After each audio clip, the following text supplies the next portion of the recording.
Harry for commentary. Well, the atmosphere noisy and optimistic inside the Centenary Stadium as the hosts stand just 90 minutes away from a place in the semi-final of the Copa America and a probable meeting with the reigning champions, Brazil, the most famous football team in the world. What a huge prize at stake for the 11 players and the coach, Francisco Macherano, given the duty tonight of making Colombia's dreams come true here in Armenia. But with such a big prize comes pressure, the expectation of a nation. Can the Colombian players handle it? Well, they've certainly done a pretty good job so far.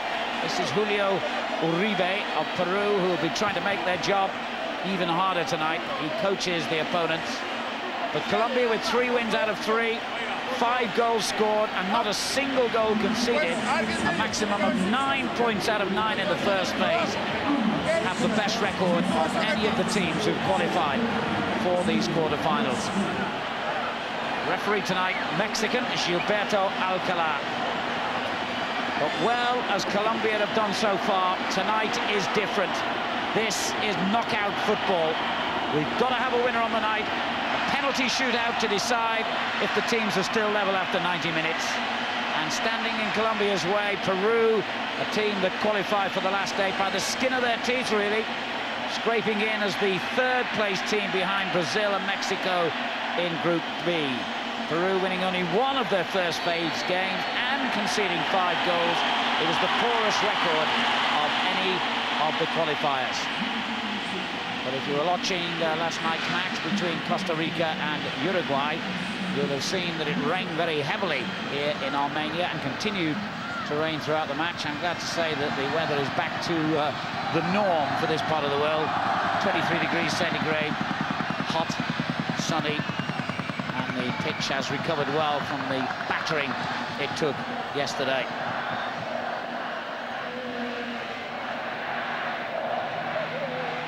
So Colombia, odds-on favourites to win here tonight. But Brian Marwood, that level of expectation can in itself produce problems.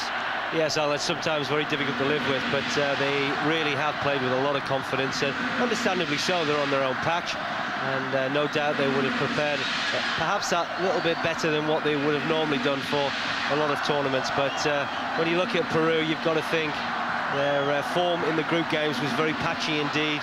And of course they are without the influential threat of Hidalgo and Lobaton and Muchatrigo, which are arguably their 3 better players. So I think that not only the fans of Colombia will be expectant, the players also, once they've seen that Peruvian lineup.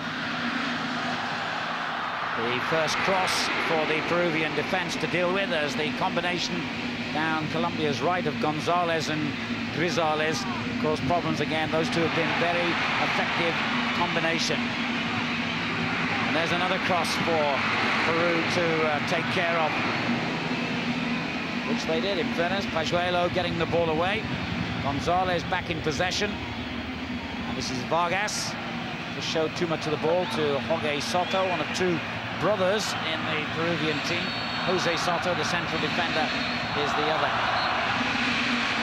One of the noticeable aspects of last night's game on this playing surface was that just look at how long the grass is, and sometimes it's not conducive to fast-flowing football. But I've got to say, we were a little bit worried going into that quarter-final game last night, but it was a terrific, entertaining match, and we really hope that tonight is equally as good.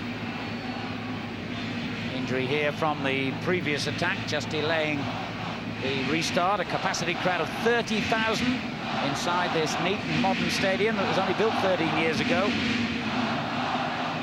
And last night, Uruguay snatched a very late victory over Costa Rica in another quarter-final. I think it's Grisales, the injured player, Alan, bravely going for a challenge in the box. But Colombia will be pleased in this opening couple of minutes. They've taken the game to Peru. Peru defensively have looked very shaky indeed. And there is Grisales at the far post, really just trying to get on the end of that cross, and he has been a threat through this tournament, scoring one particular good goal from the edge of the box, which he fired in to the bottom corner of the net and celebrated in a wonderful wonderful fashion when he took the policeman's helmet off him. But it really, so far, has been so good for Colombia. Yes, they'll certainly be anxious to get Grisales back on the field. That goal you mentioned, their first against Venezuela, their first in the tournament. Colombia, remember, have never won the Copa America. They got to this same quarter-final stage 2 years ago before losing to Chile, and their best performance in recent years was finishing third, and the competition was held in Uruguay 6 years ago. Peru have a more impressive history in the championships, twice previous winners, though the last time 26 years ago, and in more recent times they reached the semi-final 4 years ago. Peru, I remind you, in the white with the red sash, Colombia in the yellow and blue. Well, their passing's been very good so far, Colombia. They've been very bright. Again, just trying to exploit any weaknesses that Peru may well have in wide areas. Peru lining up with 5 at the back. They like to get their full-backs forward, but I think they're going to be under so much pressure during this football match that I'll be amazed if Jorge Soto on this right-hand side and Hernandez on the left really get anywhere near over the halfway line.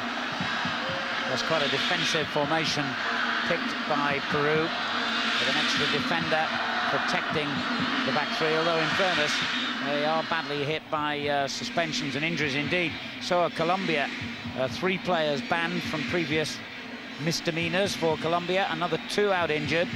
Peru also have 3 serving suspensions, and several players either injured or playing despite being less than 100% fit. So I think the effects of all these games in quick succession is now really beginning to bite here in the Copa America. Well, this is the man Peru need to get on the ball. Del Solar really possesses a wonderful left foot, and he's got great passing ability, controls things from the middle of the field, and the more he's on the ball, the better chances that Peru are going to have to get through to the semi-finals. On the ball again, and a handball. Ramirez, the guilty man. The referee's going to be a man under pressure tonight. Every decision that goes against Colombia will be greeted, as that was, with howls of disapproval. You might just have caught sight there of Grisales back on the field after his injury early on here. The free kick swept over to Jorge Soto on this near side. Uribe and Hayo, the 2 players in the core of the midfield here for Peru. It's Hernandez bringing the ball forward from a midfield position for the Colombians. Wearing number 6 is Vargas, and the interception by Zavalos. Well, they almost look as if Peru, Alan, have pushed Jorge Soto a little bit more into a midfield area and really just packed that area of the field. I think that Colombia, their passing so far in this tournament has been excellent, and I think that Peru have decided to set the stall out, not to allow them to try and dominate in that area of the game. Gonzalez, a little back healer, keeping possession on this near side of the field for Ramirez, and now for Grisales, who switched from the right to the left. Gets it back from Ramirez. The crowd enjoying this little keep ball session by Colombia. It's evident already that the pitch below it has recovered from the rainstorm, and if you didn't see that game last night, believe me, it absolutely battered down for about 3 or 4 hours, but it is not a very true surface, Brian. No, it isn't. I think the grass is amazingly a little bit too long for 2 teams, or most of the teams in this tournament, that like to get the ball down and pass it around. That certainly won't be particularly helpful, but again, what Peru are doing is they're really just trying to condense play, not really allow Colombia to a certain point of the field, because they then will close down. Just look at the amount of bodies that Peru have in that almost central midfield area. Bedoya, the left fullback, then the long ball, which Peru should deal with and have. Well, that's the ball I think that Peru are going to have to be very watchful of, and Colombia need to just try and exploit those areas, because if they really are content, Peru, to crowd the midfield, there are going to be areas of the field, particularly those wide areas, full-back positions, that if Colombia can make the right runs, there's space there. Well, there's a neat little turn to open things up down that left-hand side, but the Peruvian goalkeeper, Ibanez, equal to the cross. And once again, it's Gonzalez winning it back, and and feeding it on to Ramirez, and on in turn to Hernandez, as Colombia neatly play their way forward. Bedoya now in possession for them.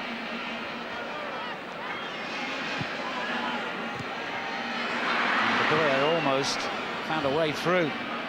Well, I think already we've seen the pattern of the game, and Peru just leaving one up front, packing the midfield, defensively just trying to maintain a lot of numbers there, and just say to Colombia, you know, you come and take the initiative. You're the side that's expected to win this match, so we'll hope to really try and counter-attack against you, but it's going to be very difficult with only playing one up front. And they certainly seem to have taken the initiative early on here. Here's Grisales. Wins the throw-in, didn't quite go for a corner. Garcia, one of the strikers, back defending deep inside his own half. Another indication of the amount of possession Colombia have had in this opening almost 10 minutes.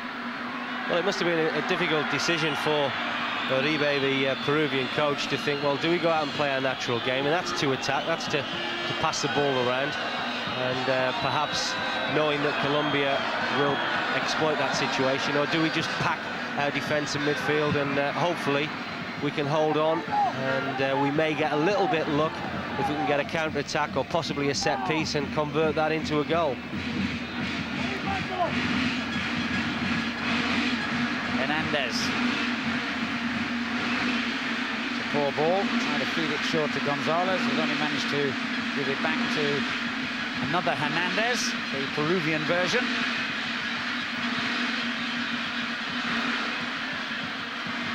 And Bedoya loses his footing and loses possession. Jorge Soto on the ball for Peru. And that's a useful pass as well. I think anyone up front, like Olsen is tonight, is going to feel a little lonely, because he's going to be severely outnumbered as he was then, and a little bit of a disagreement between him and the Colombian Vargas after he'd been initially fouled by Yepes. Well, it's going to be a difficult evening for Olsen. He's really got to carry the attack all by himself. Peru don't seem that anxious to join him whenever the ball has gone forward, so he's really going to be left to his own design, see what he can carve out for himself, and it's going to be extremely tiring for him, because to cover that amount of ground on your own is pretty difficult.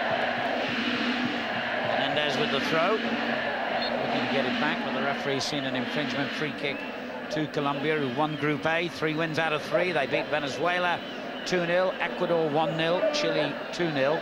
And a reminder that the winners of this match will go through to the semi-final, where they will meet either Brazil or Honduras in Manizales on Thursday. Almost certainly you would think Brazil. So if it's Colombia, the hosts, against Brazil, the holders, that would be a semi-final to relish. But there's a lot of football to be played before that tie becomes a reality. Well, Peru, I think already we've seen, are going to make it very difficult for Colombia, because they are just defending in vast numbers, and Colombia are going to have to be patient, keep moving the ball around, which is difficult on a surface which just carries so much long grass, but you're going to have to maintain that, try and get into wide areas, try and get perhaps their fullbacks forward to complement their wide players. And Bedoya has got in here. That looked like handball. I'm not sure the referee saw it. And it's Tizarbal's shot when the ball came to him. And presumably, if that had gone in, a goal would have been given. That was a definite handball by Bedoya. Well, without a doubt, it's amazing the referee didn't see that. But it was a half chance, wasn't it, for Tizarbal? And you would think, in the form that he's shown so far in the Copa America, he would have done better with that. Really is a poor shot.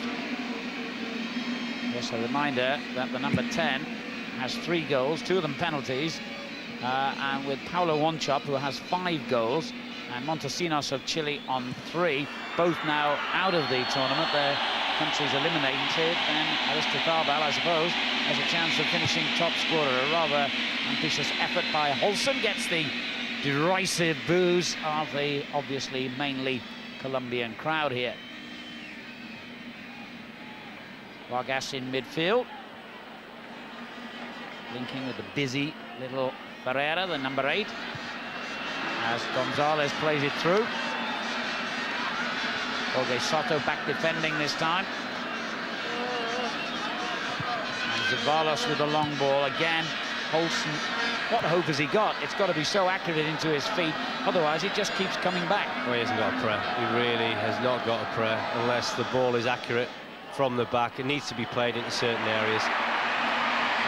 Aristizabal goes down. It looked like the faintest of nudges, I have to say, but the referee's brought it. Well, the referee has also got to be said has favoured Colombia on a couple of occasions so far, and as you've rightly said, he bought the free kick. It was a strong challenge by Pauelo, the number 5 for Peru, but Aristizabal very quickly to go to ground, and now a good opportunity. It's a good area, and it's certainly once again quite amazing. We saw it last night, how far these referees take the wall back, and I think last night when we saw the goal from Uruguay that clinched the game, the wall certainly looked all of 15 to 20 yards from the ball. Well, Bedoya is a left-footed player. If the angle's right, he's going to fancy it. Aristizabal, who might have been a contender to take it, is actually standing in amongst the Peruvian defenders in the wall. And over the top from Gonzalez. Well, certainly up and over, and it was certainly as close as I've seen a lot of dead ball situations. There you can see the ball dipping down, but that's probably a foot wide of that left-hand post. But again, just look at how far the wall is away. It really is incredible. I think David Beckham would get about 50 goals a season if our referees were to interpret the 10 yards in that way. Well, then it's very, very difficult once again for Holson. We talked about that type of quality into him. At the moment, he hasn't had that. He's going to be shattered by half-time because he's just chasing lost causes at the moment. I feel tired just watching him. He has covered all areas of the field and absolutely no support. I suppose you can understand Peru's tactics from their point of view to get through to a penalty shootout when absolutely anything happened. A pub team could beat the greatest team in the world from a penalty shootout. Then I suppose you'd say that that's their most sensible route to success here today. Well, it's a high-risk strategy because I don't think that defensively they're good enough to really play this way. At the moment, they are frustrating Colombia, but you know, just that one piece of magic, that one piece of luck, maybe a set piece, who knows? And if Colombia get that first goal, Peru then are going to have to come out and play. But at the moment, they're more than content to sit back and watch Colombia play in front of them. As Hernandez plays it forward to Holson, now Jorge Soto. Again, rather ambitious, and it was like fielding that pass from one of his own defenders there for Oscar Cordoba. Well, you can't see the Colombian skipper Cordoba getting too much of the action this evening unless Colombia do go and press ahead and get these goals that will open the game out. At the moment, it's a one-sided affair. Colombia having bags of possession. Peru just trying to remain organised and making sure that they close down Colombia when they get into certain areas of the field. Well, these Peruvian tactics are all very well, but what do they do if they concede a goal? Bedoya's cross straight into the hands of Ibanez. Colombia have never hosted the Copa America before, so they'll be anxious to take full advantage of home advantage this time. And they have not had the best of times in their World Cup qualifiers, so it's a big opportunity for them to bring a bit of much-needed joy to a country that's had so much criticism in, well, I guess you'd say the last couple of decades, if you spread the picture wider than the sporting arena. This is great build-up play again, and it almost broke too for Vargas on the edge of the area. Well, it's going to have to be very precise if Colombia play that way because, again, just look at the bodies that Peru have got in their way. I think the best option is to try and get wide. In particular, Bedoya on that left-hand side has looked pretty good when he's got forward.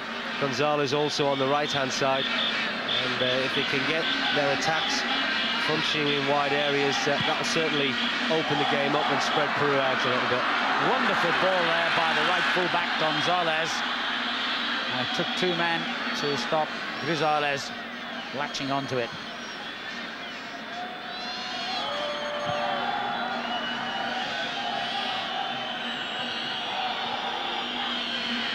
Well, this is better from Peru. Del Solar, a very gifted footballer. And that was was a rather foolish challenge, because it didn't look as though Holston was really going anywhere then. And a free kick here could be dangerous. Well, it was a poor challenge, really, but now it's given Peru an opportunity. We've seen one effort from Colombia from a set piece from a similar distance, and now it's Peru's chance. They haven't had too many efforts on goal. They haven't been forward that often, but they'll be hoping to try and conjure something up from this. Captain number 8, Payo, there, getting in amongst the Colombians in their wall. And it was a good effort, but didn't really carry the kind of pace that would cause a problem for Cordoba. Oh, just a long, long way out, isn't it? As this free kick is struck. It was certainly heading towards goal, but the comfortable take by the goalkeeper. Off go Colombia on yet another attack. Poor ball, though, easily blocked by Del Solar, who's available again.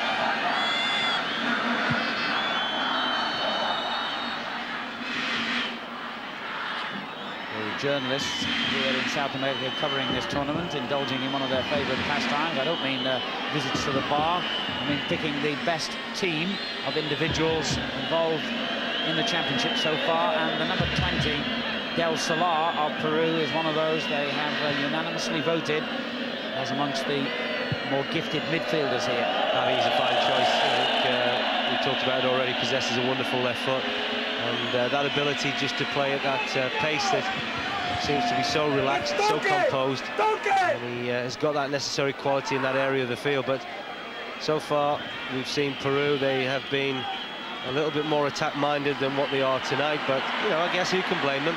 They're trying to frustrate Colombia, and after 20 minutes, so far so good.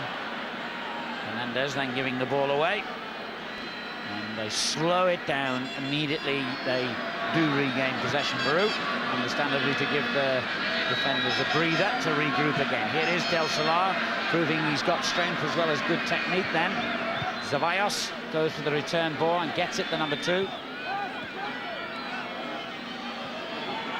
perhaps if they get tempted to come out a little bit more, it will make it a better spectacle here.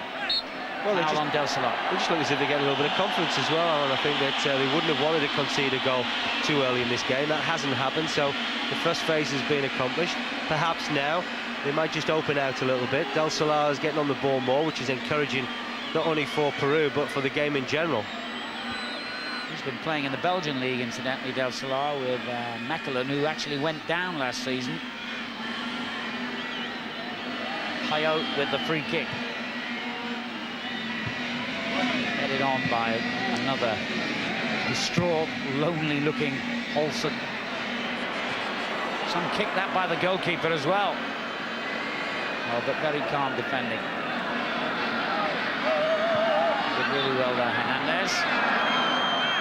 And Gonzalez couldn't keep the ball in play. Peru will slow it down even more now as it's gone out for their throw. They reached the semi-final in 1997, Peru.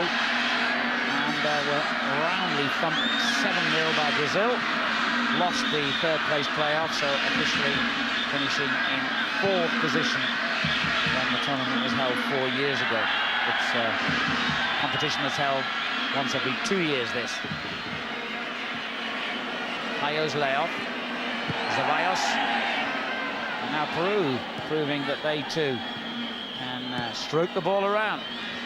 Especially this fella, Del Solar, gets it back from Jorge Soto. And as you say, Brian, midway through the first half and having fairly comfortably dealt with what Colombia have had to offer so far, they're getting more confident now, Peru. Well, they are. They're beginning to play, and they're beginning to play in better areas. I think that they've had to defend for the majority of the game so far, but we are beginning to see the increasing presence of Del Solar on the ball, and they're just quite happy. I think they've certainly got a little bit of confidence that they haven't conceded anything early on in this match. Colombia would have hoped to have come out, and they did, all guns blazing, but they couldn't get that goal, and they couldn't find a way past the Peruvian side, which I've got to say, this is as well as I've seen them defend in the Copa America so far this year. Just that one decent half chance, really, for Colombia so far, which fell to their leading scorer, Aristizábal, and that shouldn't even have been allowed because there was a definite handball in the build-up by Bedoya. So let's be honest, it's not one of the brightest spectacles we've seen in the competition as yet, but remember, it is knockout football. Should they be level after 90 minutes, it'll still be decided on penalty kicks. Almost they had a goal from open play, and it came from nothing at all, really. And it was that man again, Aristizabal, who tested the keeper. Well, it was a half chance, if you like, and it was a difficult angle, but the corner of the box. But I guess that's a fella that's got a lot of confidence. Of course, scored 3 goals already this tournament, and Aristizabal thinking, well, I haven't had too many chances on goal. I've had one that I've scuffed wide. This time it's on my more favoured right foot. He let fly, and he wasn't too far away. 29 now, Aristizabal. He's been around some time, and here he is again, battling his way through. He goes down. It could still scramble into an opportunity. Gonzalez gets on the ball. He was challenged as well, and in the end, all they get out of that, Colombia, is a corner. Well, the fury's on in Peru. I think they felt that Aristizabal had handled the ball here, but really there's a lot of strength, a lot of power, and I don't think it was a penalty. I think it was the correct decision, but there you're just about to see the handball.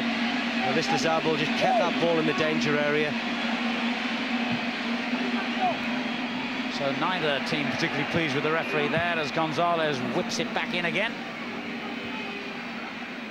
And back in possession once more, the number 16, the right back. Gone on the overlap, but Hernandez has come in field instead.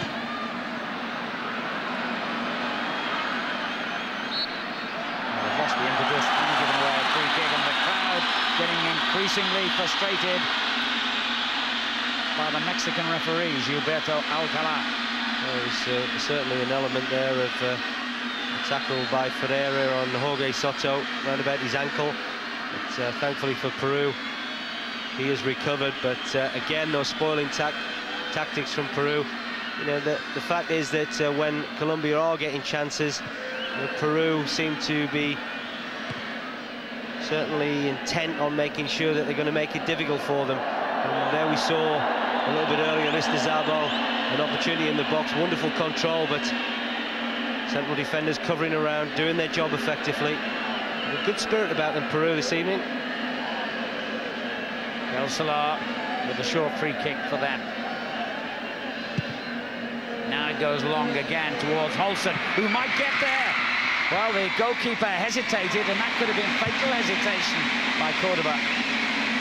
Well, there was some poor defending there that allowed Holson in behind the 2 central defenders of Colombia. And while Colombia are going to have the majority of the possession, they mustn't lose concentration at the back. Vargas tries to spread it, but that's a pretty awful ball. It's made Gonzalez race back just to keep it in. Now Ramirez on to Vargas. The familiar white wall of Peruvian players spread across the pitch. Bedoya. It's a lovely little turn. Bedoya continues his run to get the same ball from Ferreira. And then in the end, it fizzles out again. Well, Bedoya's been as good as anybody from an attacking sense for Colombia in those wide areas. The left back loves to get forward. He's got a very good left foot. Ferreira. Vargas. Good technique on display here. Hernandez. Gonzalez.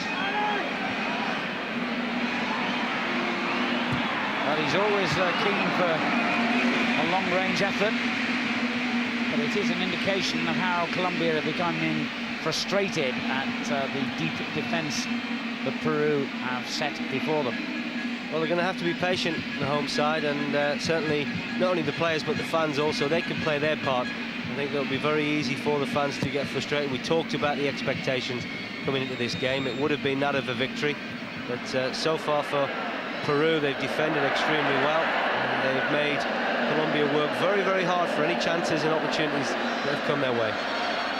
Peru also got to the quarterfinals 2 years ago, and the competition was held in Paraguay. They beat Japan, who were here as guests, Bolivia, and lost to Paraguay in the first phase, and went out in the last 8 on penalties in the end to Mexico.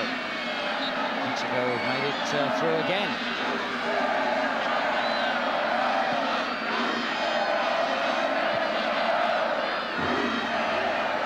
Vargas. Bedoya. Have to keep going across the field. Ramirez and now Gonzalez.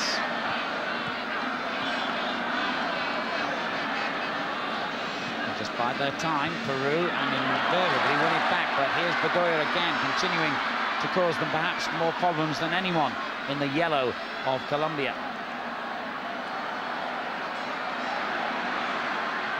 Oh, great play. Now, was he brought down? The linesman couldn't have been any closer, and the flag stayed down. Well, they're just outnumbered at the moment, aren't they? Colombia, whenever they've got into the attacking third, Peru got so many men back. There you can see just a picture of Holton, the number 18, virtually playing up front on his own, and there's got to be a space of about 30-40 yards between him and the nearest Peruvian player.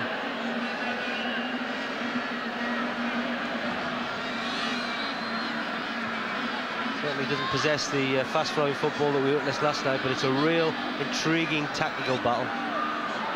Gonzalez down the line. The cross was just a little bit poor, too short for Ferreira, but they've got another throw here, Colombia. They keep the pressure on. Gonzalez looking for a bit of movement, then gets it back from Gonzalez. Those two never too far apart on the pitch. And between them, they've earned another corner kick for Colombia. Coming up to half an hour gone here in Armenia, in front of a full house, 30,000 crowd, with many millions more watching on television throughout the South American continent. And it's 0-0, Colombia against Peru, playing for a place in the semi-finals.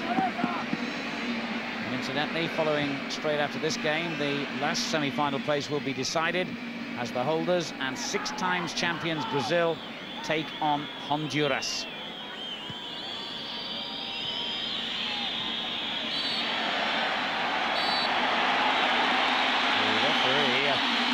For a second there was reaching for a card, but he's given Bedoya a second chance. It is a free kick. Well, it is, and it's a tackle from behind on Del Salar. Del Salar, you can clearly see that Colombia have got a lot of respect for him, and they don't want to give him too much time on the ball because they know that he's got the capabilities to destroy them. But this has been a very frustrating half indeed for Colombia. I think everybody here would have expected them to at least have been 1 if not 2-0 up at this stage of the game. It hasn't happened for them.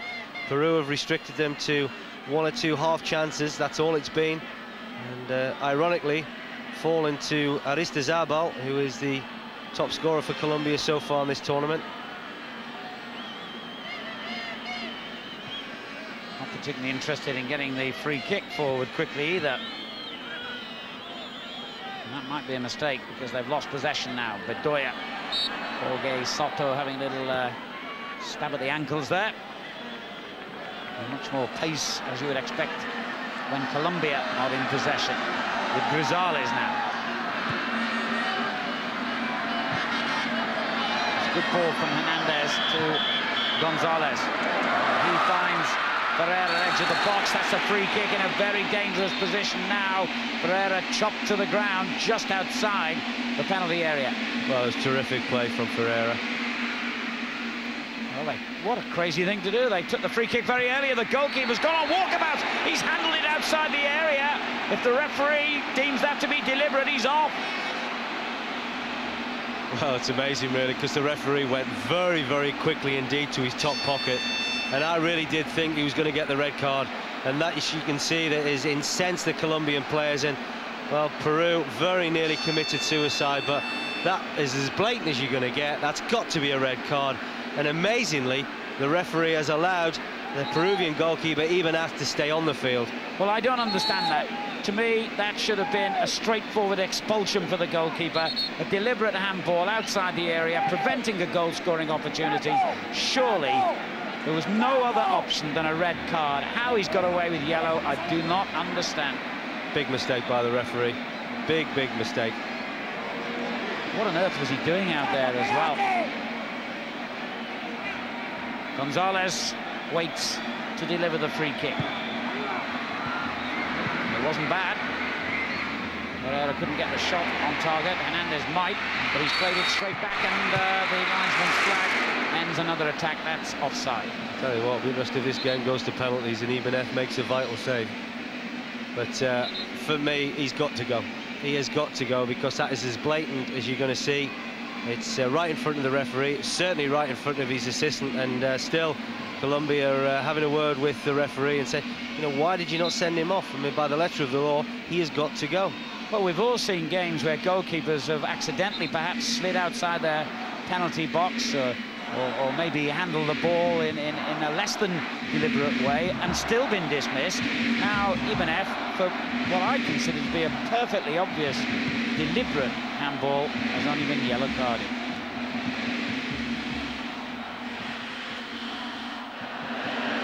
It's good to see even referees from around the world, other than here in our own country, can frustrate you. Gonzalez in possession for Colombia, getting increasingly frustrated, but that's a good ball, and the goalkeeper's having a mad 5 minutes here. What on earth was he doing then? Well, this is an important spell for both sides.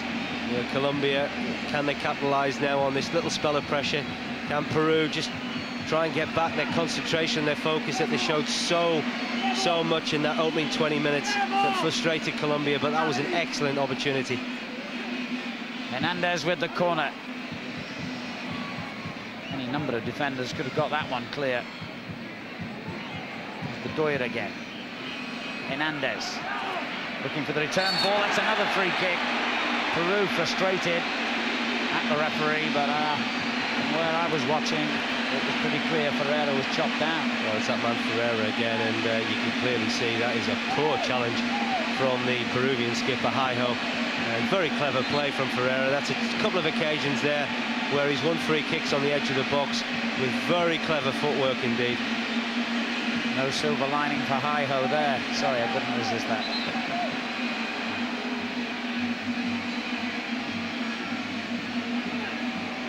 Well, there could be a silver lining for Colombia as Gonzalez lines up the free kick. He's had one so far that hasn't been too far away. Managed to get the ball up and over the wall. And does so again, and the goalkeeper is nothing if not unorthodox. Well, you really would have thought that would have been a comfortable save from Ibanez there. It was up and over. He really could have been so easy for him just to almost take a couple of steps and claim it very comfortably, but trying the spectacular to get more pressure on them. Hernandez signals his intent with the corner. The keeper hesitated again, but to be fair to him, he then made a brave save. Well, it was a brave save indeed, and it was Yepes, the centre-half for Colombia, was just ready to pounce. Well, he's very much the story of this half, the goalkeeper Oscar Ibanez, who has both Argentine and Peruvian nationality, holds passports of both nations.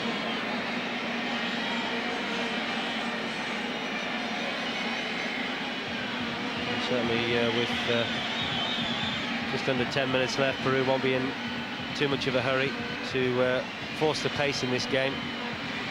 As we said earlier, their ploy was to frustrate Colombia, and that's exactly what they've done. One or two controversial moments, and it'll be interesting to see how the referee may well reflect on that at half-time. Gonzalez with the long ball. Oh, good defending.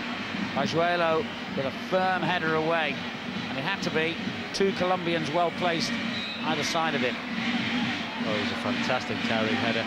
And like I said, really, this is as well as I've seen Peru play from a defensive point of view against Paraguay, of course, conceding 3 goals, against Brazil, conceding 2 goals.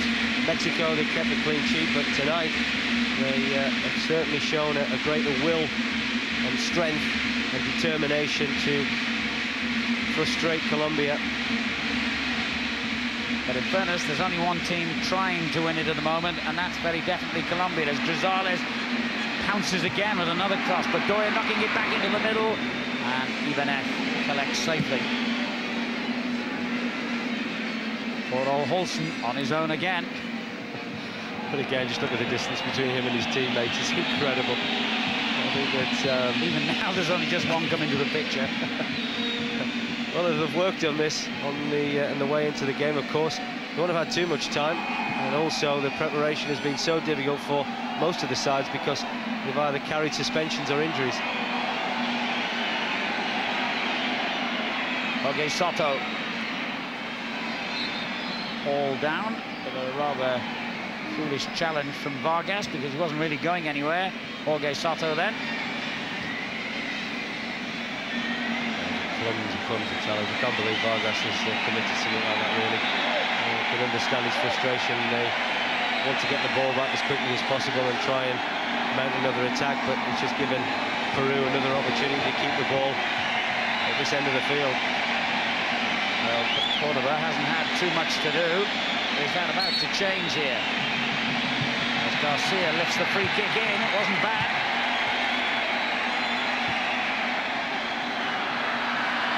Little Pereira, who's caused a few problems with his low centre of gravity and his good control. He's the man that's been chopped down 2 or 3 times already. Colombia haven't as yet made anything out of the free kicks that have resulted, though. And I think also that's an example of the lack of quality that's gone into the danger area for Colombia. I think that their final ball could have had that little bit more edge to it. Olsen achieved the impossible there. He's the only Peruvian player in the opposition half, and he was offside. As Hernandez plays it on again to little Pereira. Bedoya making another of those runs and goes down and instantly claims. But the referee deciding that the challenge on Hernandez, who hit the deck, was again legal. Well, he's certainly not in any way inhibited by the atmosphere and the fact that he's taking charge of the host nation here, the Mexican referee, Brian. Well, he should have booked Hernandez for clearly diving. Ceballos was the defender that he felt had come across him, but there was no contact whatsoever. And really, the referee, well, he's had some important decisions to make in this first half. And there'll be one decision that will be talked about at the half-time interval, and that would have been, should he have sent Ibanez off?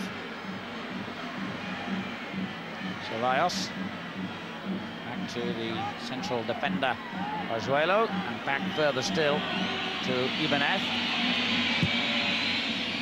5 minutes from half-time now, and part 1 of the game plan has gone extremely well for Peru. They contained the host nation on their own soil here and contained them pretty well. Hernandez. More of the cutting edge required in Colombia's attack in the second half, you feel. A reminder again that we have to have an outcome here tonight. If it's still a draw after an hour and a half's football, the tie and the place in the semi-final will be decided on penalty kicks. Well, they're going to have to get better width to their game, Colombia, because of the way Peru is set up. Anything down the middle, it's going to really be food and drink for them. Anything in wide areas is really going to try and spread Peru. Going to be a little bit more space for Colombia to operate in. But there you can see, once again, 4 Peruvian shirts in that central area, making it very difficult. And this is where Colombia have got to try and maintain that width. And they just keep content to just go back into the middle. And that's a lot easier for Peru to defend. Here's Ramirez. It's a good layoff. The shot by Gonzalez was awful. It was a half chance. And, well, we've seen him score 1 goal from a similar distance, of course, one that we highlighted a little bit earlier. The first goal against Venezuela that set Colombia on their way in the Copa America. I've seen them keep 3 clean sheets so far and score 5 goals, but so far, at the moment, they've been frustrated by this Peruvian side.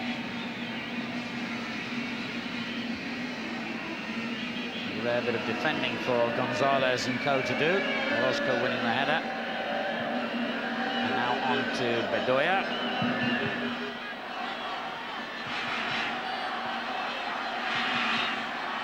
Vargas.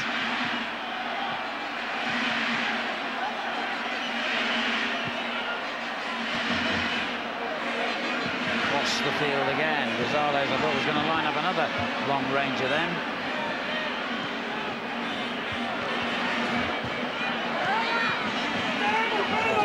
No matter how good you are, it's almost impossible when the opposition get this many men behind the ball. Well, it is, and the onus is on Colombia to try and break them down, but it's certainly noticeable that the crowd are getting a little bit frustrated now. They believe that their side should have found themselves ahead, but that hasn't happened. They haven't had too many chances, I think, to be fair to Peru. They have defended exceptionally well, but I think Colombia at times have played it in their hands. I don't think they've played with enough width, and certainly The full-backs really are going to have to take more of a gamble and get forward. Gonzalez and Bedoya. Because really, to be fair, they've only got one player to mark the back four, so the full-backs can certainly afford to take a little bit more of a gamble.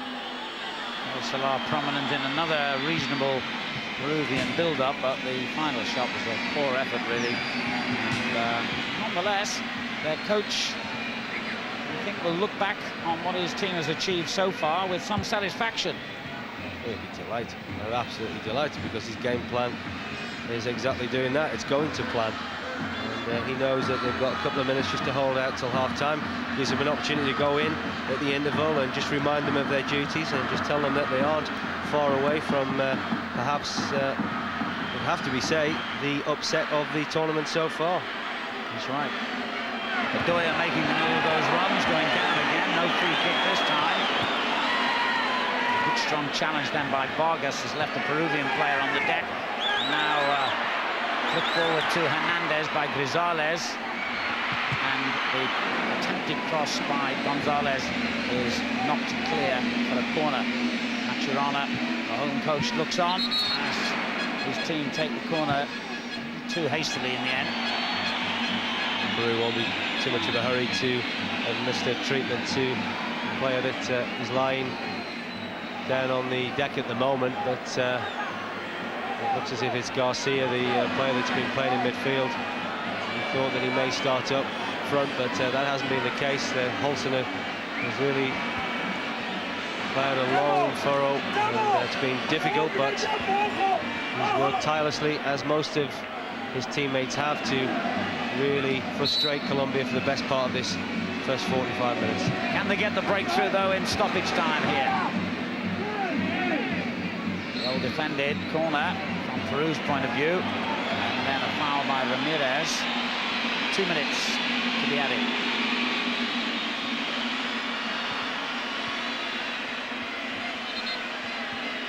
An important 2 minutes, you feel, for Peru. Psychologically, if they can go in at 0-0, Brian, they will be thinking, we've got a chance here. Well, the longer this game goes on, they'll have more and more belief, because Colombia will get tired. I think that they'll also lose the emphasis of their attacking play, and I think that will be an important part of the psychological battle that Peru would have gained over them. And well, you know, they'll know that just after half-time will be also a crucial time, because Colombia will be reminded of one or two things, not just so much by their coach, but no doubt their fans. They'll be expecting their team to win, and no doubt they'll also have a little bit of a spurt in that 5 or 10 minutes just after half-time. And if Peru can hold out till after that, then, you know, who knows, they may just nick something. Grisales for Colombia. That's untidy and easily cleared. Olsen managed to find himself offside again. The referee has allowed play to go on, however, with Colombia in possession. Hernandez sliding it down that right touchline. They make a little bit more ground, but they've got to get on with it now to change the scoreline before half-time. We're almost there.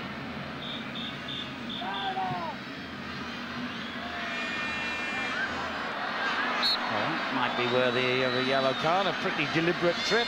Fortunately for the assailant, it happened in the opposition half. Otherwise, I think he would have been in real trouble there, the number 17, Ramirez. That was a wild challenge, wasn't it? And I think that just is an example of the frustration that Colombia are beginning to show in this game.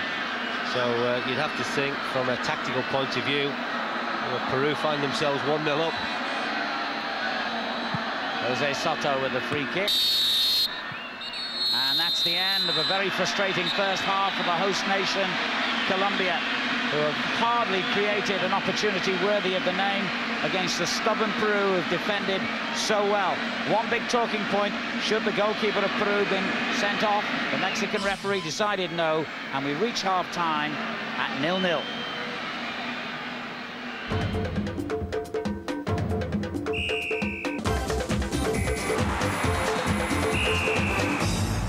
Got a great lineup of championship boxing for you Saturday night from 10 on Sky Sports Extra. 3 big title fights. Long-awaited rematch between Danny Williams and Julius Francis for the British and Commonwealth heavyweight titles. Then it's off to Los Angeles. Roy Jones is in action against Julio Gonzalez, one of the world's great fighters. Roy Jones defending his world light heavyweight crowns. Eric Morales against Injin Shi. for the WBC World Featherweight title and a wonderful supporting lineup as well. Championship Boxing Saturday night from 10 at Sky Sports Extra. The Copa America is getting interesting on Sky Sports Extra. Frustration boiling over right now for Colombia and their massed fans in Armenia. If it stays like this, we could be going to penalties. Tony Cottee, are you surprised by how that first half developed? Not really, no. I think I made the understatement of the season here saying that Peru would defend in numbers and it's been a real cat and mouse game, hasn't it? Ray, your thoughts? I'm a little bit disappointed in Colombia. They've had lots of possession of the ball, but they aren't getting enough players getting wide and not enough players getting forward to support Aristobal up front. Are Colombia the victims of a very poor piece of refereeing in this game? Oh, certainly are. You know, this is a red card situation here. The goalkeeper, a moment of madness. I mean, he does fantastically well in the first place here. But the only thing I can think of that he doesn't realise he's out his box. You know, in British football, in European football, that is a definite red card. What possible thought could be going through the referee's mind there? To explain a yellow card. I really don't know. I mean, there's no point in having rules if you're not going to abide by the rules. The goalkeeper's actually been very clever. He's done the save, he's got up, he's turned his back, the old professional job. He's got his hands up. Without that, it's a red card, and he's done the professional job. He's run straight into the goal, put his hands up, wasn't my fault, and he's got away with it. Are you surprised that the Colombians didn't make more of it at that time? Absolutely. With it being a home game, I would have thought they would have surrounded him a lot more than that to try and get him sent off. They perhaps thought it was only a question of time that they'd get the goal they needed, Ray, and it hasn't happened. Why haven't Colombia broken through? Well, they aren't getting enough players wide, are they? You know, down there, Bedoya down the left-hand side, he's got forward quite a bit and put some decent balls into the box. But Gonzalez on the right, he's been the problem for them. Let's look at the chances that they squandered, really, throughout this first half.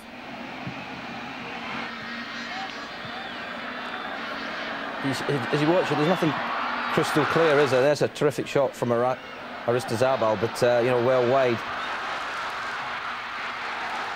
He just doesn't seem to get enough support, I don't think. He's up there on his own, which is strange to me because, I mean, Peru are playing 5-4-1 and Colombia seem to be playing one up front in a home match. It's crazy. What about the way Colombia have tried to work their way through the massed ranks of defenders here, Tony? Well, I mean, they're just coming up. Peru, quite obviously, have been playing for penalties since 20 seconds from the kick-off, but Colombia, they've just got to break them down. It's not a new thing. I mean, Liverpool had it in the 80s at Anfield with your teams that to go and break teams down. Man United get it now. A team shut up shop at Old Trafford. And they've just got to get on with it. They can't be moaning about Peru's tactics. Coach Uribe must be absolutely delighted because they've got a game plan. And they're playing to it at the moment, Peru. Ray, have you been satisfied with the approach played by Colombia? No, as I say, there's not enough width. They're playing with three players in midfield, Hernandez, Grisales and Ferreira. They're not getting forward enough. You know, they're leaving the striker up front on his own. They need more support towards him. Are Peru intent on penalties here, Tony? Absolutely. Playing 5-4-1, they haven't had it. I mean, this is just, it's dreadful. It really is dreadful. But you can't blame them. They've got 3 players suspended. They've looked at it. The coach has done a good job. He said, right, we'll play 5-4-1, maybe get a goal from a long-range free kick. But they've just come to defend. They're playing for penalties, and if they get to the penalties, they will be delighted at the end of the game. Ray, just a word about Peru from here. I just can't believe the tactics. I'm sorry, you know. Here they are in a quarter-finals of the Copa America, trying to get through to the semis, and they've showed no gumption whatsoever to get forward. Thank you. Colombia with 45 minutes to find a goal.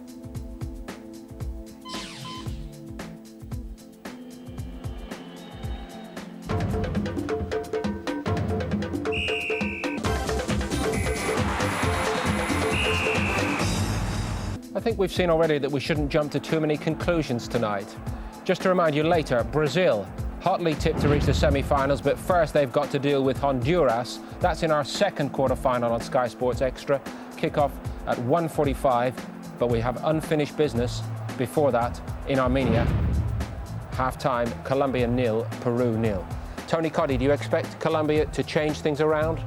I think they should change things around, but whether they've got a forward to bring on or not, I don't know. They've got a couple of players suspended, a couple of forwards, and whether they can change their tactics or not, I don't know. How hard is it, Ray, for them to stay patient in this situation, having dominated so far? It's very frustrating, isn't it? They've had lots of possession of the ball, but as I say, they haven't done the best with it, you know, and I think Aristobal up front in his own, he'll be very frustrated himself. He's not had many chances and not much support. What does the coach say to them at half-time in this situation? Be patient. You know, it'll come. You know, you don't think Peru can carry on for the full 90 minutes defending the way they are. They must get tired at some stage during the course of the second half. But if they don't? It's what they're playing for, isn't it? And we'll see very much the same tactics from Peru here, very much. Is there any redeeming feature in the way Peru have gone about this job tonight for you? Playing to the resources they've got available to them? Well, they're playing to what they would say are their strengths at the moment, but I mean, I'm a football purist. I mean, it's awful to watch, isn't it, when a team gets a formation of 5-4-1. It's dreadful, but they're playing to their strengths because they've got players missing. Ray, when they've done so well in the opening phase, Colombia, is that going to provide a little bit of that underlying confidence that they may need in this situation? They've dug it out before. When well, I think the fact that during that first half they had all the possession of the ball, and you got to see that Peru hardly had a chance. They had a couple of efforts from long range. That will give them all the confidence. They'll just feel that if they can break them down once, if they score one goal, they're going to win this game. Very brave referee in that first half to give the away side the benefit of the doubt. Peru still have 11 men, and they have every incentive to keep at it here in the second half. Let's rejoin Brian Marwood and first Alan Parry for the second period. Welcome back to the Centenary Stadium here in the town of Armenia.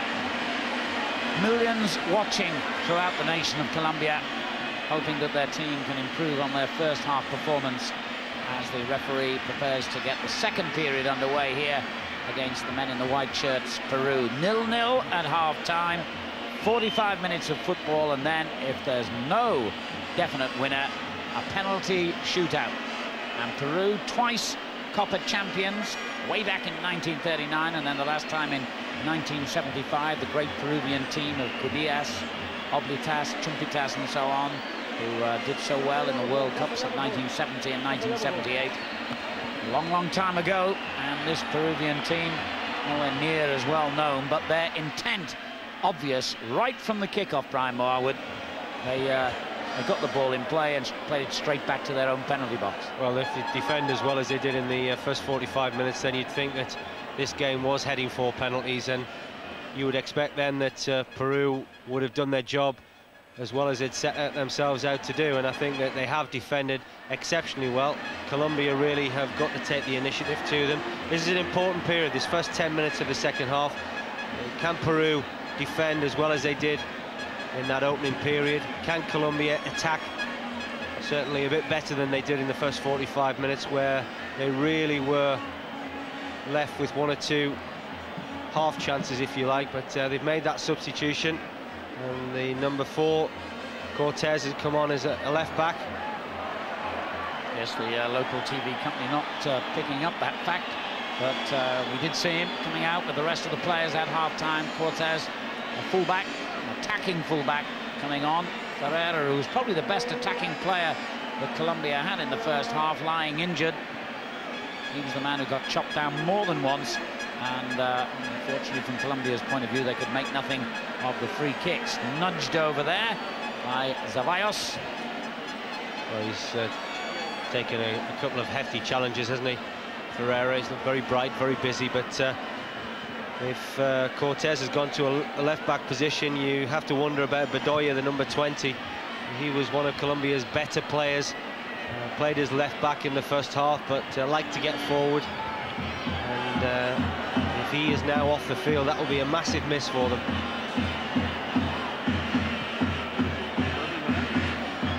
Gonzalez down the right.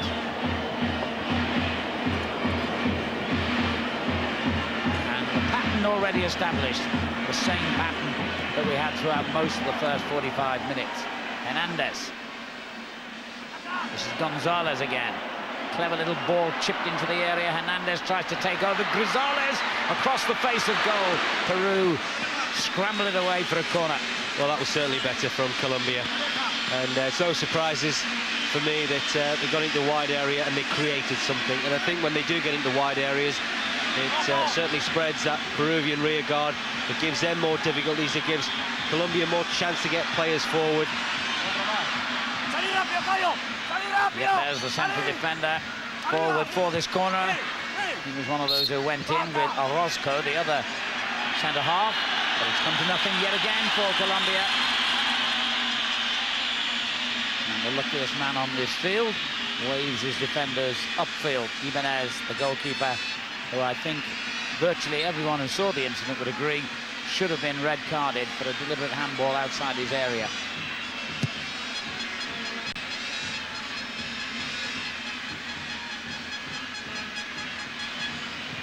El Salah with a through ball, too far for Holson, who's barely had any service to speak of, playing up front on his own for Peru tonight. I'd be amazed if Holson survives the full 90 minutes, because he really has been asked to do an incredible job up there, just really chasing lost causes, and that's all it's been for him. Rizales for Colombia. Ferreira. Oh, that was almost the perfect ball over the head of the defender for Hernandez. Just didn't carry. Ramirez. That was risky.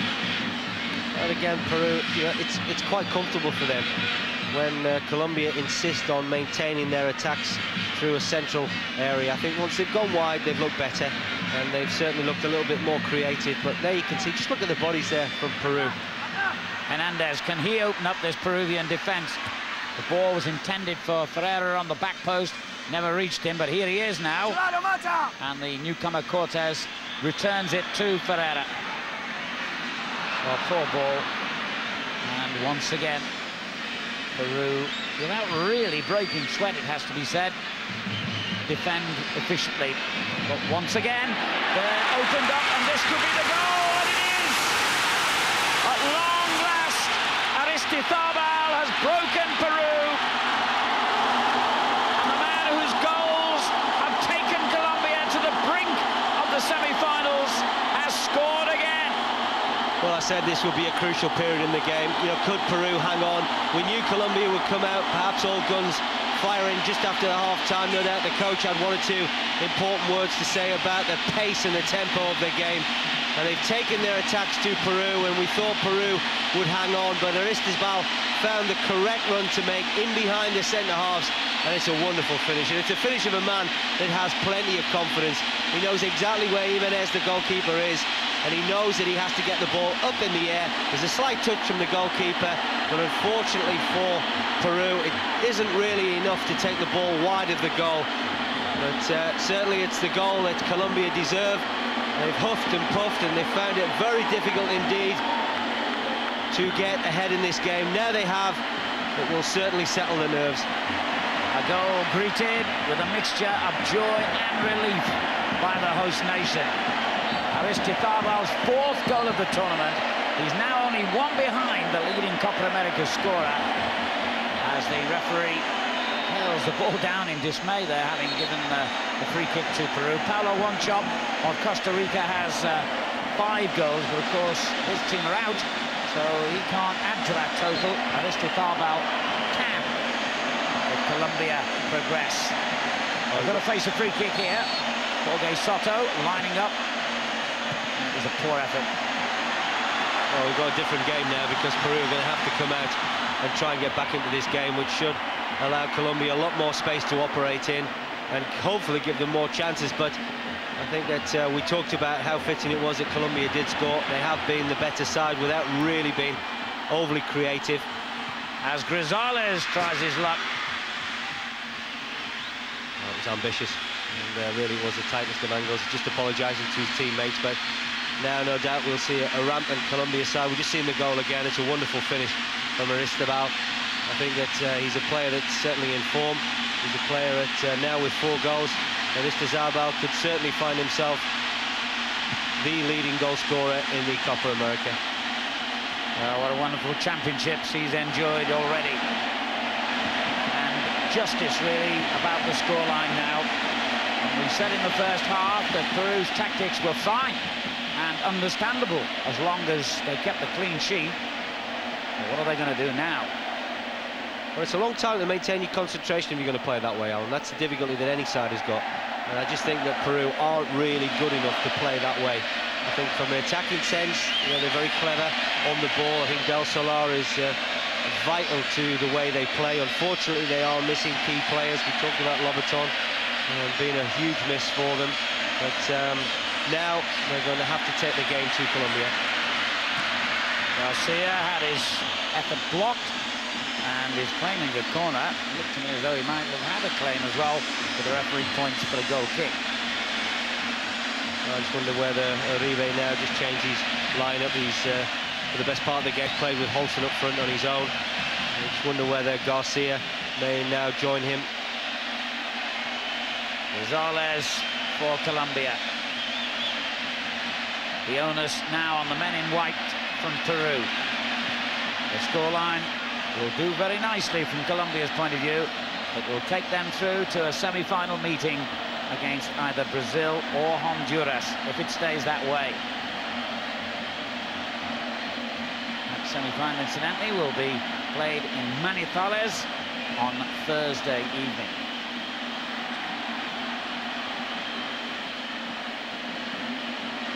How do Peru respond to the necessary change in tactics? Well, certainly they'll just want to compose themselves again. I think that they've seen now Colombia take that lead, but they need to get back to passing the ball and certainly defending as well as they did in the first half. Ferreira making ground. It's a great run by Ferreira. Just couldn't quite pull it back to Vargas when he realized that he wasn't able to get a shot in from that angle. Here's Del Solar, the man who surely is capable of lifting Peru back into this match. Now Garcia. Surely he'll be pushed a little further forward now to give some support to the lonely Holson.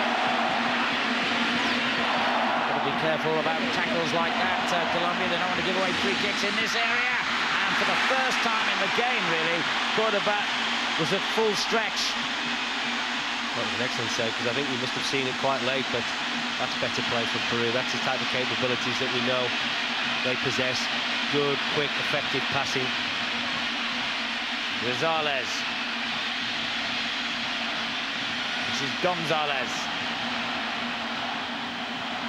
They can afford to slow it now, Colombia, and try and tempt Peru out. And that's not a bad ball either for Ferreira. Good block there by the defender, and it had to be from the big number 6, Hernandez. Well, Ferreira's a very sharp, bright character, and that's the opportunity that Peru had moments earlier. Good save from Cordoba, but now Colombia having another opportunity from the set piece. But, Ferreira now seems to be finding a little bit more space to work in. But he does love a shot, doesn't he? He wants a ball of his own, doesn't he, Gonzalez? I think every time it comes to him, he just wants to do what he wants to do. He's not really bothered about where his teammates are. John Gregory, the Aston Villa manager, has this little rule that he finds players who shoot from outside the penalty area. Well, I think Rosales would have given up his week's wages by now.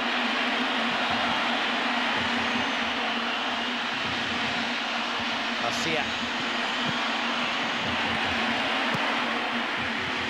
That's the Colombian coach, Macherano, that will be feeling a little bit better now. He saw his side frustrated for the best part of the first 45 minutes. But that crucial goal coming at such a crucial time, just after half-time. And I think that now it will settle his side's nerves, and certainly it will do a lot for the fans in this stadium, who clearly are predominantly on hoping that their home side can get through to the semi-finals. And it's a mouth-watering prospect, the fact that they may well meet Brazil. Here goes Rosales. Shoot! Shout the fans. Hasn't needed any encouragement to do that. It's turned out to be a decent ball, and another chance for a goal. Oh, the keeper did well this time. Got down quickly to deny Aristizábal with a fine left-handed save. Oh, it's a player, isn't he? Aristizábal. Just look at the way that he shimmied on the edge of the box. That's pure composure, and that's pure quality. And then maintain his composure with a strike. That's an excellent save from Ibanez. Aristizábal had a brief spell in European football. He played for Valencia in the Spanish league. 29 now, but he certainly looks capable of stepping back up to that kind of level again.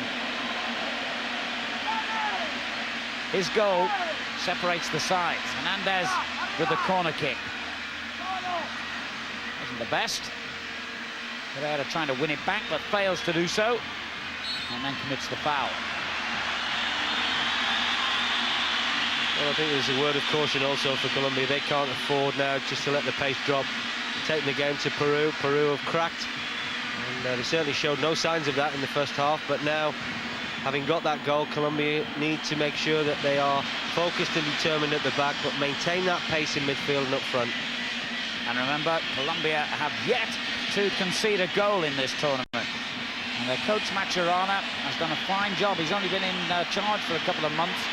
It's altogether his third spell in control of the national side. And he's also been head coach to Ecuador, Costa Rica, and also, ironically, today's opponents, Peru. Coaches move around as much as players, it seems, in South American football. Here goes Ferreira again. Oh, that's a lovely ball for Cortez. Pull back towards Aristizábal in the 6-yard box, but couldn't find it. Well, that's wonderful play. And again, the benefit in getting those wide areas. But I've got to say, Ferreira's coming more and more into this football match. He's very bright, he's very sharp.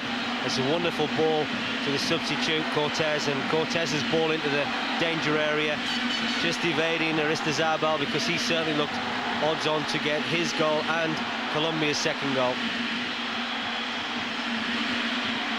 Orozco leaving it to Vargas. Oh, beautiful play.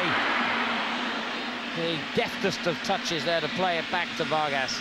Well, they're playing with so much more confidence than they did in the first half, aren't they, Colombia? They're clearly buoyed by that goal. They're clearly sensing now that they're on the verge of the semi-final. Coming up to an hour gone, and you're just left really being disappointed that the goal didn't come earlier in the game. It would have made it a better match had Peru's negative but understandable tactics not paid off. Well, I think it was certainly the right way to play, but now Uribe showing his tactical prowess in setting his side up to frustrate Colombia, now got to have a look at it from a tactical point of view to get back into the match. Barcelona's shot goes flashing wide. Well, they can't allow him to play.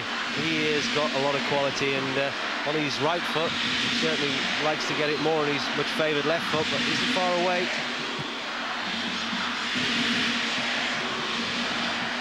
Cortez. Vargas takes over. And now Ramirez for Colombia, who lead 1-0, half an hour remaining in this quarter-final tie here in Armenia. The busy, lively Ferreira in possession again. Rizales curls one in, and it's not back. Aristizábal showing he can also be pretty useful in the air, never mind on the ground.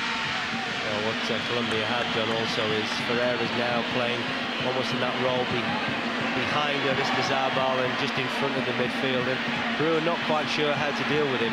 He's getting that space and time just to manoeuvre openings, turn on the ball and thread little passes. Aristizábal's pace and cleverness in and around the box is creating chances, but there's Rizales, the player that we've seen have perhaps more shots than anybody else in this tournament, and that's just in one game. Like many of the nations in this Copa America, incidentally, this is something of an experimental Colombian squad. They've only called up 5 of their foreign-based players, and they've brought up and promoted a lot of promising new young talent. And Colombia have won the prestigious Toulon tournament, which is held every summer in France for the last 2 years, or the previous 2 years to this, although they ended up this time around as runners-up, making the final again, but being beaten by Portugal. So there's obviously some good talent coming through at younger level for Colombia. A team that have had some great and famous stars down the years, the likes of the frizzy-haired Carlos Valderrama leaps to mind immediately in more recent times. Have been one of those nations outside of the obvious two of Argentina, Brazil, and probably Uruguay, who have always been a good side without pulling up too many trees in the major championships. Again, it's Ferreira involved, and his darting runs are a real problem for Peru now. Half-decent cross as well, no one responding really. Well, Peru have got to buck up their ideas now to stay in the competition. Olsen with that. Twisted, returned, they got nowhere. It's just a frustrating evening for the Peruvian frontman, Olsen, but I'm a little bit surprised Uribe now, the coach of Peru, hasn't changed it. You know, he can't carry on just playing up front on his own. And the chances certainly have been few and far between. They now have to go for it, Peru. And, well, whether he thinks that there's some credit in losing 1-0, I don't know, but I believe he's got to start throwing a few men more forward and really trying to get something out of this football match. And Peru are almost certainly out of contention for next year's World Cup finals, so this is an important competition for them. They haven't reached the finals of the World Cup since Spain back in 1982.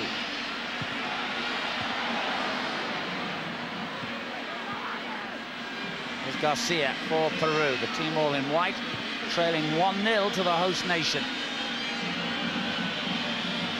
Zabayos. Can't get out of that habit of going backwards at the moment.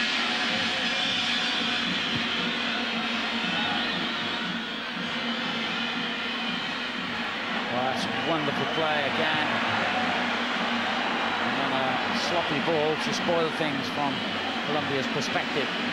Herrera's become a leading light now in this game, not only from an attacking sense, but also he's worked back incredibly well, and it's that position that he finds himself between attack and midfield that Peru are having a problem with. Garcia, lay off by Holson. We had a close look at that tackle. No free kick given, so Gonzalez has the chance to break quickly here. Then on to Hernandez. It was well spotted then by the big central defender, and Pozuelo back in possession again.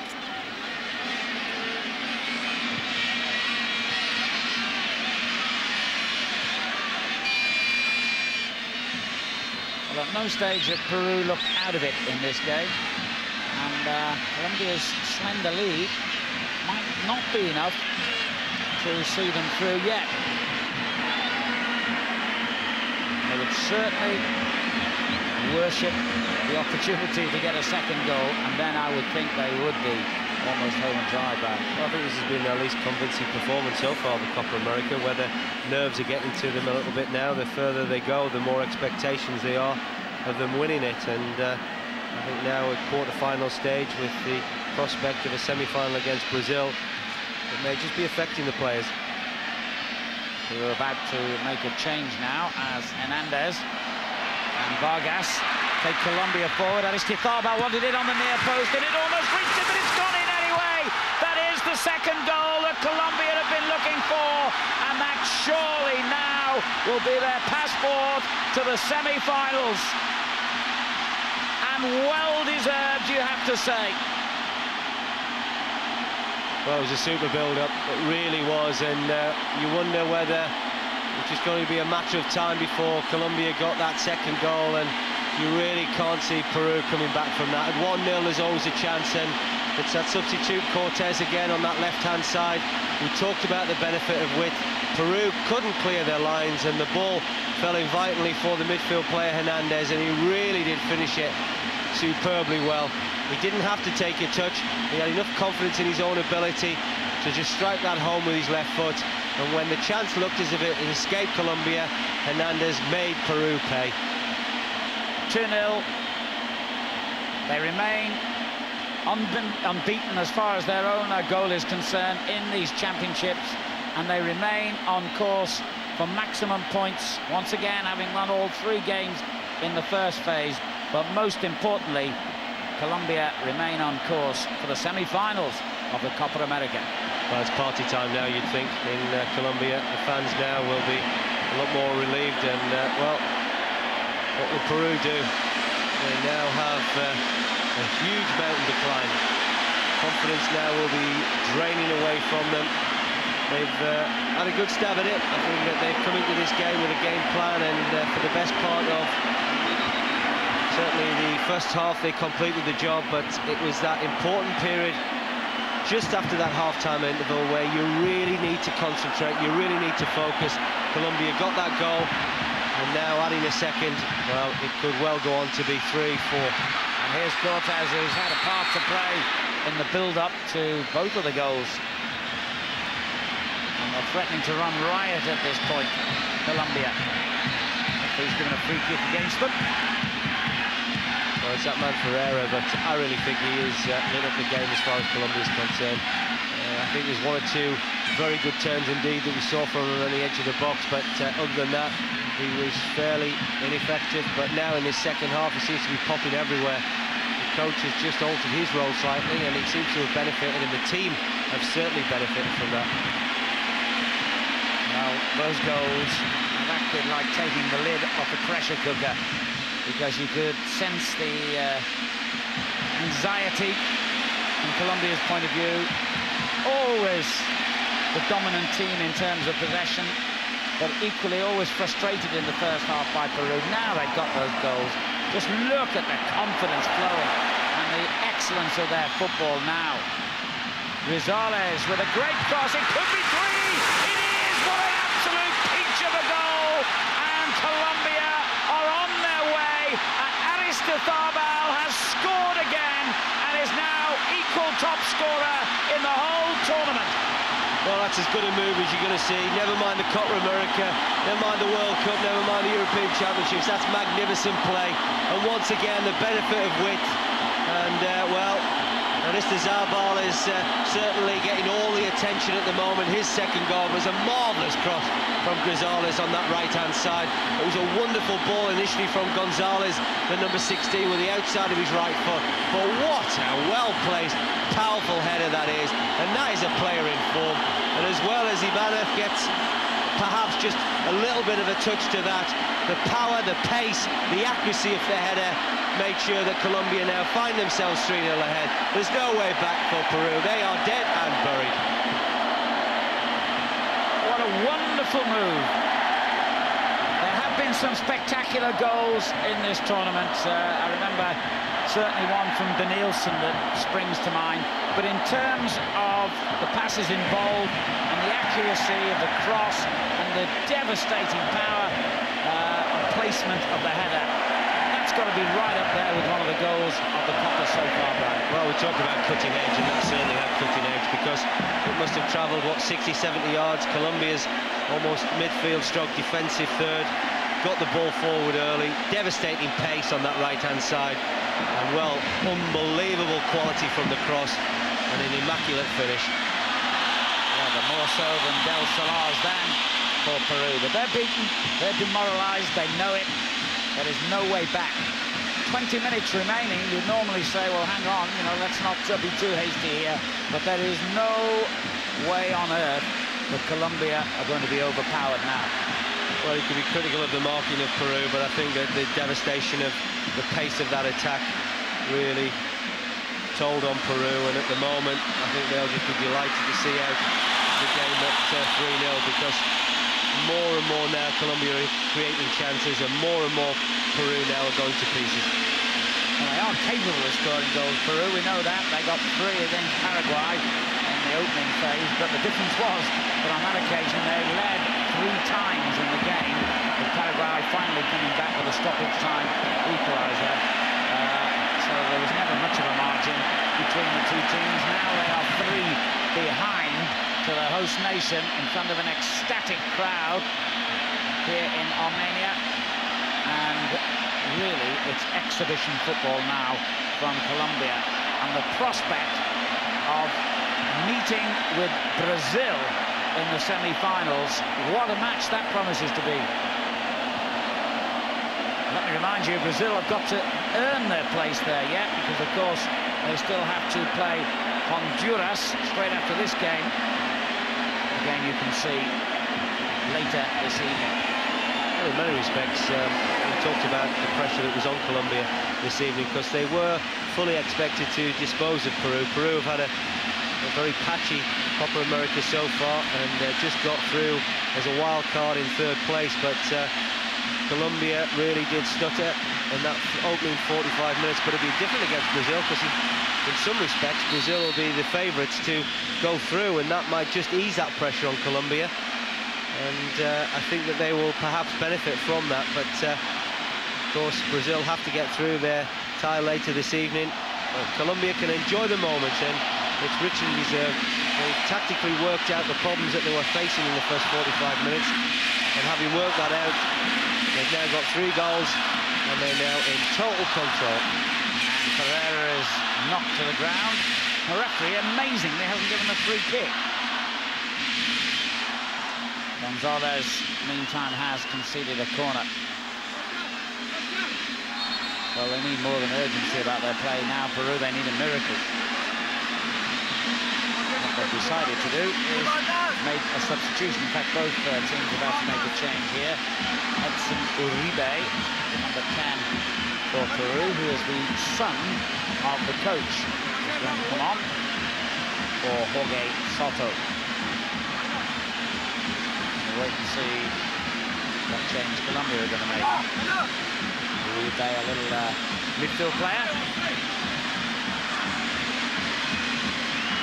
We still wait to see what change Colombia are going to make. Peru's corner. Eventually.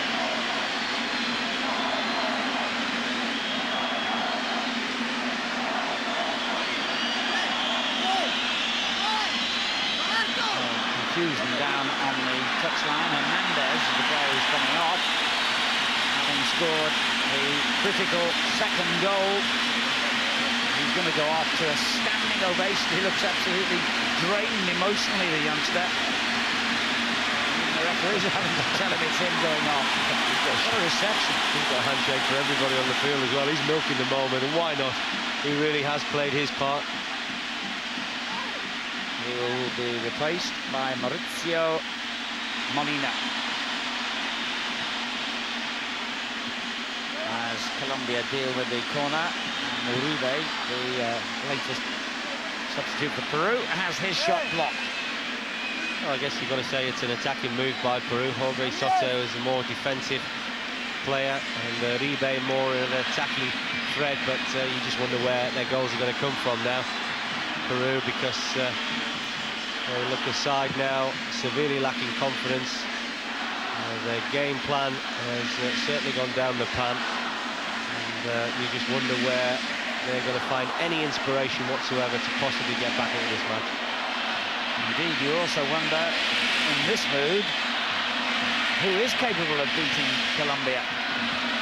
Far from vintage Brazil, remember, and with that massive factor of home advantage in their favour, things are looking very good for Colombia at this moment, and I, for one, wouldn't bet anything against them lifting the title.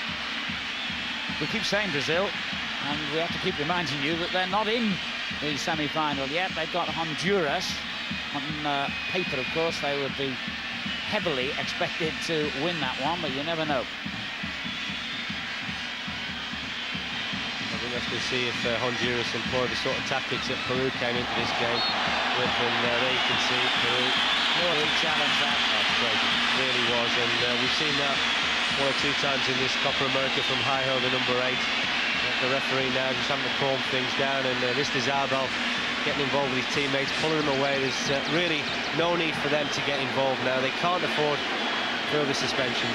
Well, Yepes has been yellow carded for his retaliation. Now, if the referee doesn't take action against the player who committed the original tackle, he's got it wrong. And Yepes is in the mood to getting even deeper trouble. Aristizábal laying down the law, and you don't argue with the fellow who's got 2 goals. That was Yepes with the caution for the way he reacted. What's the referee going to do with the Peruvian player concerned?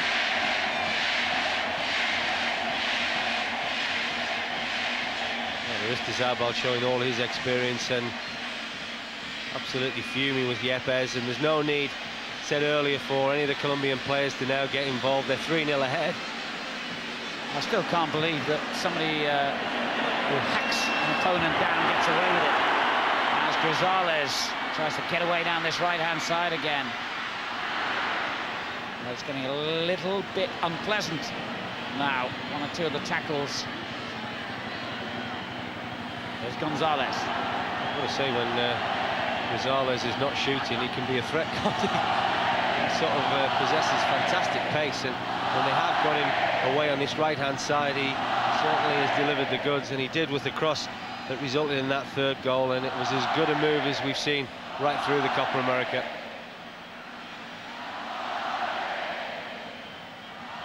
Crowd now responding to every accurate pass by a Colombian player.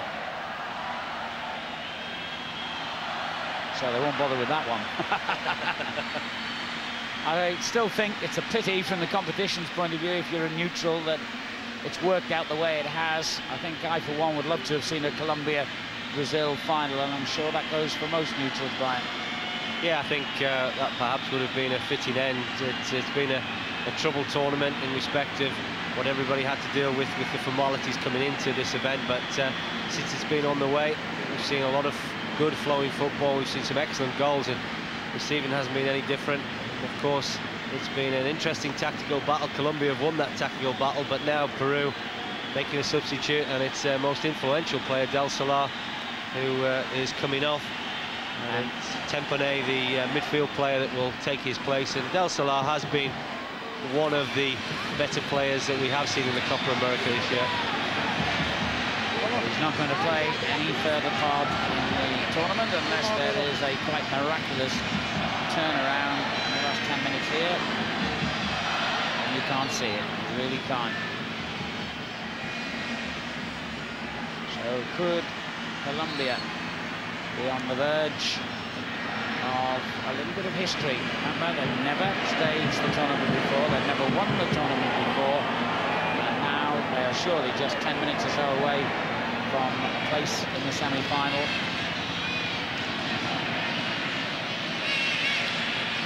And anything they get from here on in would be a bonus.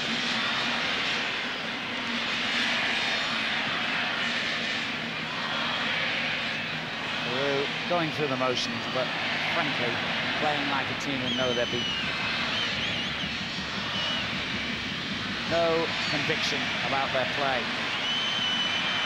And if anything, you feel it's more likely that Colombia could score again, because they're still in the mood. Aristizabal with the through ball. I think you'd want him on the end of it rather than providing.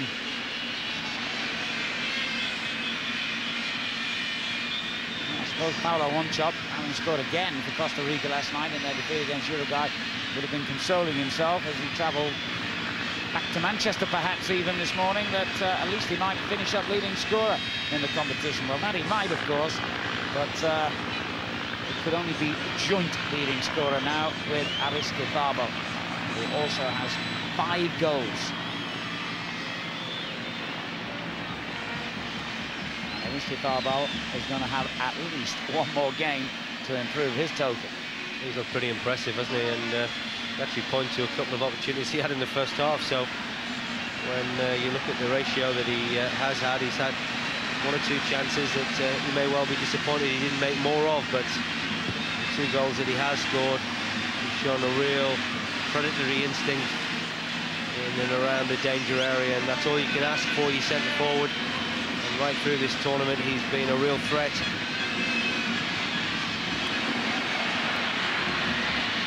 Uruguay have been stubborn opponents. They've not exactly got there in the most entertaining or attractive way, but they have got there into the last 4. Mexico, too, have proved that they have what it takes.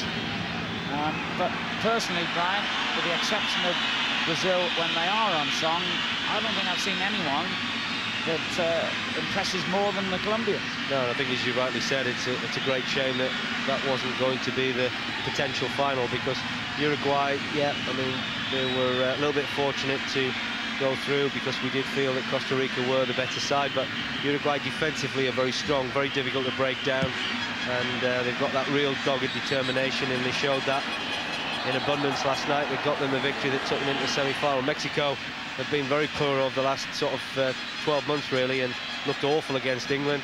They're rebuilding, and they've had some encouraging results in the Copa America, of course, beating Brazil, which would have given them a huge boost, but you'd have to think Uruguay would be favourites to get through to the final. And then it's down to what, on paper, could be the most exciting game of all in this tournament, and that is the anticipated semi-final clash between Colombia and Brazil. So we could, as things stand, have a repeat of the last Copa America final of 2 years ago when Brazil won the title, beating Uruguay in the final. But there's One heck of a lot of twists and turns before that can come about. 7 minutes to go. Colombia 3, Peru 0. And another one of the heroes of the night goes off to a standing ovation. Ramirez, who's done an excellent job, is replaced by Dia.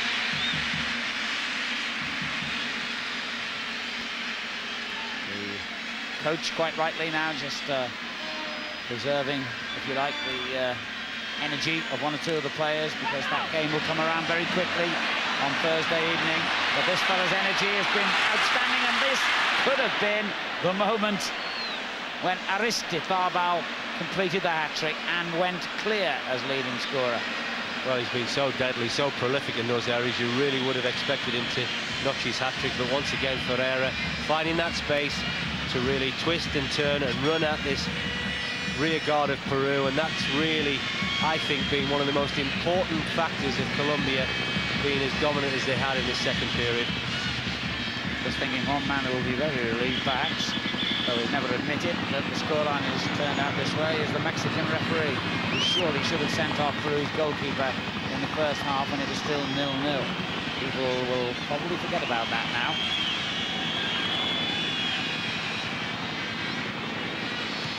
As we move towards the closing 5 minutes here in Armenia.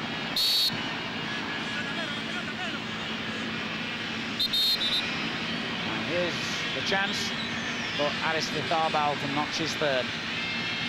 Well, I think it was Jose Soto had just got across in time. It could quite easily have been Colombia's fourth goal and Aristizabal's hat-trick, but he certainly has deserved those 3 goals. He really has been outstanding, led the line extremely well. But you talked about the balance of this Colombian side, Alan, and the balance is very good. I think at the back they've defended well in midfield. Some important playmakers, and up front, the front two of Ferreira and Aristizabal will create problems against any side that's left in this tournament. And of course, they have got others to come back into the lineup as well. 3 players suspended and 1 injured tonight. Castillo started their opening match up front, and I don't think he's played since because of that injury, so he might be struggling, I guess. But the suspended players would all come back into the reckoning. Well, they could be stronger when they go through to that semi-final appointment.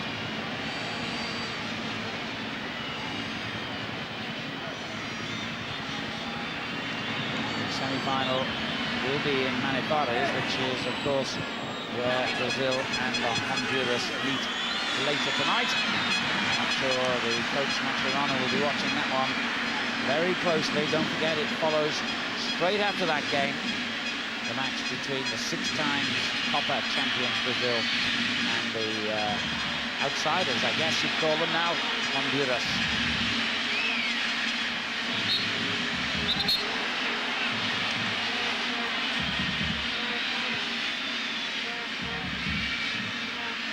Over enthusiastic, the challenge.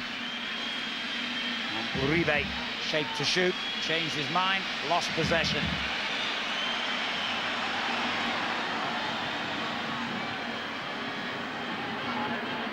Aristizabal slowing it down. Vargas speeding it up again. But what a run. Oh, and this could be another. Well played, the goalkeeper. Just too far ahead, wasn't it, the substitute Molina, but Ferreira again involved in the move. He seemed to have found a lot of space in that area that we were talking about between the Peruvian centre-halves and the midfield, and whenever he's picked the ball up, he's been a threat. Cortez has done really well as well, hasn't he, since coming on there in that left back position, that wing back? He is, because Bedoya, who played in that position in the first half, was Colombia's one of their best players, and he provided a lot of threat on that left-hand side. And we thought with the injury to him going off and having to reshuffle, but well, I don't know whether that's a real problem, because the way that Gonzalez pulled up holding his hamstring. Yeah, he's in trouble, and he is important for them down this right-hand side. His combination with Gonzalez is a key factor in the way they play, and hamstrings notoriously take a long time to heal. got to get it absolutely right. He's only got, what, 48 hours or so before they have to make a decision there. That'll be worrying for the coach Mascherano.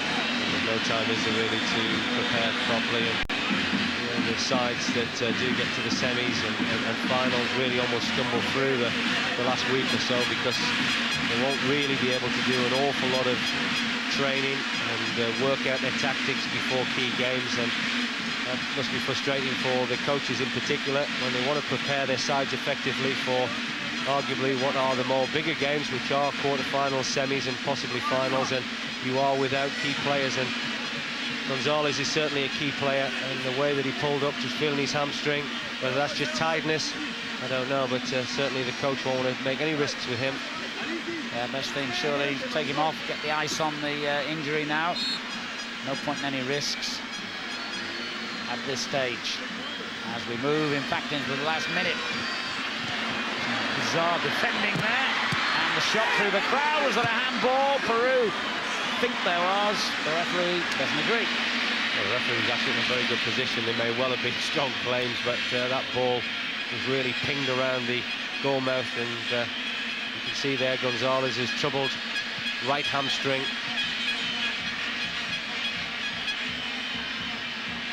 It's just as well they have got players coming back from suspension. They might need them. And to find out who they will be playing in the semi-final, stay tuned for the fourth and last of the quarter-final ties between Brazil and Honduras.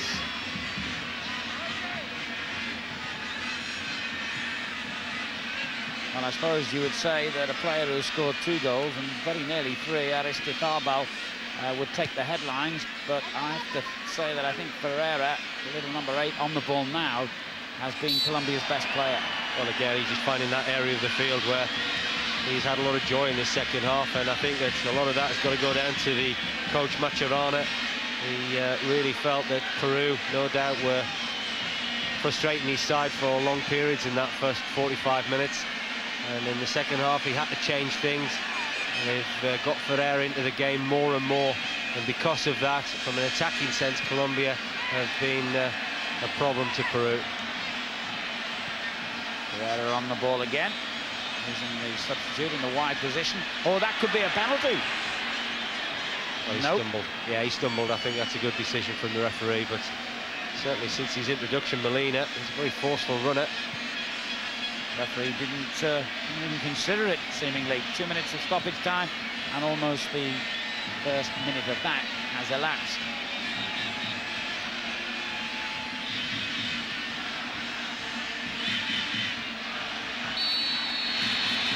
And the referee has had enough. And Colombia, the host nation, have duly taken their place in the semi-finals, having emphatically defeated Peru by 3-0. There in the last 4, they will meet the winners of Brazil and Honduras, being played later tonight. Thank you, Alan. And just